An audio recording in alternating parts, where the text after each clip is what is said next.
एक धक्कादायक बातमी धाराशिवमधून। धाराशिवमध्ये तुळजाभवानीच्या चांदीचा मुकुट सुद्धा गायब झालाय। देवीच्या खजानातून 43 भार वजनाचा मुकुट गायब झालाय। महंत तुळजीबुवा फरार असल्याची माहिती समोर येते। मंदिर संस्थानकडून पोलीस स्टेशनमध्ये तक्रार दाखल केली आहे। पोलिसांसमोर आता तपासाचं आव्हान आहे। दरम्यान तुळजाभवानी देवीच्या खजिन्यातून 43 भार वजन असलेल्या चांदीच्या रेशमासह मुकुट गहाळ झाला असल्याची माहिती समोर आली आहे। मंदिर संस्थानाच्या वतीने पोलिसांत तक्रार दिली गेली आहे। पोलिसांकडून या संदर्भात अधिक तपास सुरू आहे। तर सन 2011 पूर्वी चांदीचा मुकुट मंदिरातून गायब झाला असल्याचा संशय सुद्धा तक्रारीमध्ये व्यक्त केला गेला आहे। जे तीन प्रकारचे असतात। एक तर जे भाविक ते सोनं या चांदी देतात त्या मंदिरला देवीला, ते एक पेटीमध्ये ठेवतात। दुसरं ते दान पेटीमध्ये जे दागिने या पैसे एक्सेट्रा देतात ते एक आहे।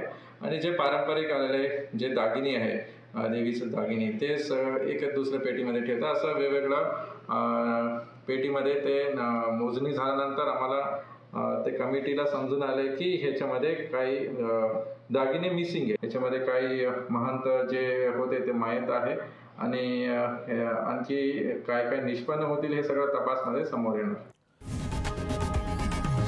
लोकशाही मराठी ऐका, पहा, जागरूक रहा।